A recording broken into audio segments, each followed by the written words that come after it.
Algumas pessoas se gabam de serem chamadas de cristãs, mas se a nossa conduta não está à altura das normas cristãs, atrairemos sobre nós a condenação.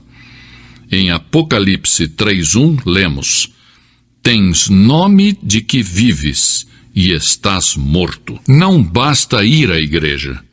Se não permitirmos que Cristo seja o Senhor, o dono da nossa vida, cairemos sob julgamento de Deus, que disse: Este povo honra-me com os lábios, mas o seu coração está longe de mim. Mateus 15:8. É fácil deixar-se levar por uma corrente de entusiasmo religioso sem ter uma experiência viva e pessoal com Deus. Este mundo hostil se acha infestado de agressão, de ódio, de intriga. Os maus prosperam e em muitas partes do mundo os justos padecem. O povo se acha confuso, inseguro, se sente até azarado. Talvez nunca houve tanta prosperidade econômica acompanhada de tanta infelicidade, falta de autodomínio, rebelião. O mundo está louco e clama pedindo a paz e a verdade. Deus derramou sobre um povo todo tipo de bênçãos, mas esse povo havia perdido a saúde espiritual.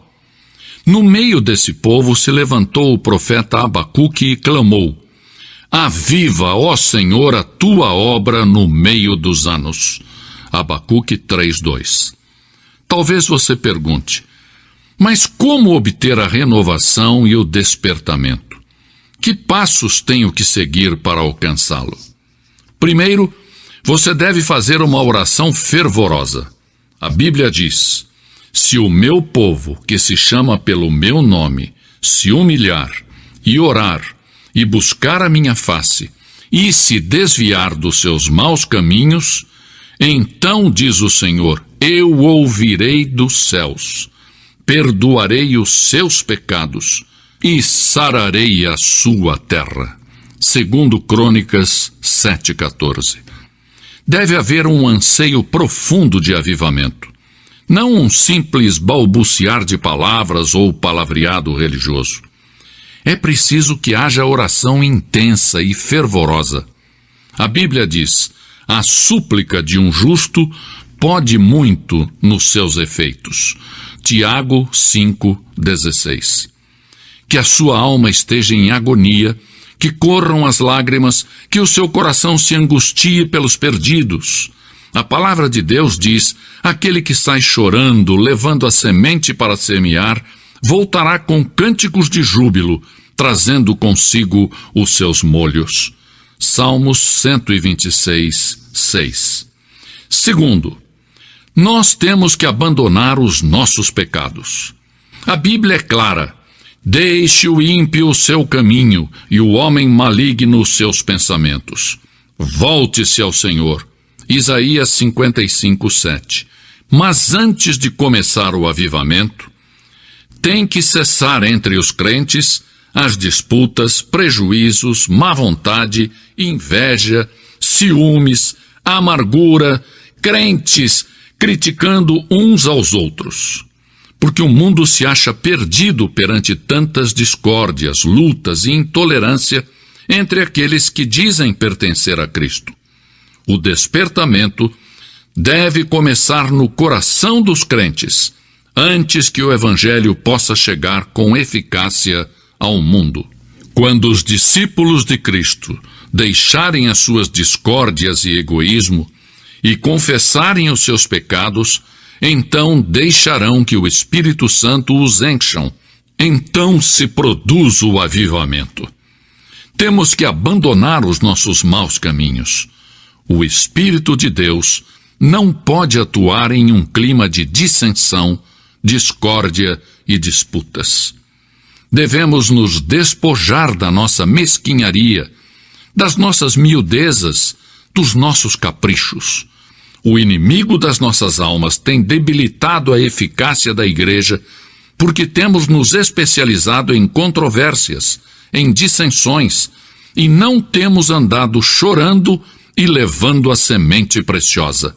Salmo 126, 6. Sim, porque temos dado mais ênfase às instituições do que à oração ou mesmo a Deus. Que o Senhor nos perdoe e nos ajude a nos livrarmos de hábitos perversos e mesquinhos. Se vamos ter um despertamento em nossos dias, como crentes teremos que abandonar os nossos pecados individuais e coletivos. Em terceiro lugar, Deus tem que ser real para nós. A Bíblia diz: se o meu povo buscar a minha face, eu o ouvirei do céu. Porque em um mundo cheio de materialismo grosseiro, nós também temos tentado reduzir Deus ao nosso próprio tamanho. O nosso Deus parece ter se transformado em demasiadamente pequenino, e somos culpados de idolatria intelectual. Temos fabricado em nossa mente um Deus que não é o Deus revelado na Bíblia.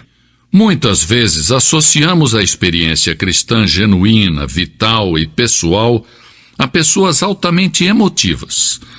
Muitos chegam a dizer: é bom ir à igreja, viver uma vida decente, sim, mas eu não estou disposto a ser fanático. Consideram que a fé cristã é uma mania, algo demente. O cristianismo tem alguma importância? Sim, o cristianismo tem suprema importância. É algo importante? Sim, é tudo. Sem a fé cristã, não vale a pena. É vital. Você pode conhecer a Deus. Milhares de cristãos afirmam com certeza: eu sei que já passei da morte para a vida. 1 João 3,14. Eu sei em quem tenho crido. 2 Timóteo 1,12. Lemos em João 7,17: se alguém quiser fazer a vontade de Deus, há de saber se a doutrina é dele. Precisamos de um reavivamento da fé cristã, da experiência cristã, do andar com Deus.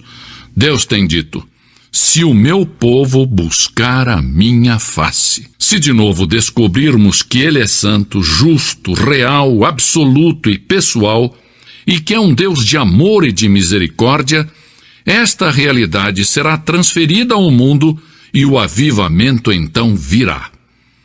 Assim tem sucedido em toda a história, e sucederá outra vez. Não devemos colocar a fé cristã em dúvida falando de Cristo sem conhecê-lo. Não vamos fechar a porta da igreja com a chave da inconsistência, impedindo que os perdidos venham a Cristo. Não devemos impedir o avivamento com a nossa falta de fé e de oração. Não percamos a vitória espiritual permitindo que o pecado nos mantenha presos. Busquemos a face de Deus e abandonemos os nossos maus caminhos, e então ouviremos a voz do céu. A igreja tem a chave do avivamento. Está ao alcance de nossas mãos. Nós vamos aceitar o desafio? Teremos coragem de pagar o preço? As reservas do céu são suficientes para saciar o mundo que perece de fome e fome espiritual? Não devemos oferecer desculpas. Agora uma pergunta direta. Você já aceitou a Cristo como seu Salvador? Se não, se você for sincero, reconhecerá que no profundo do seu coração há um vazio.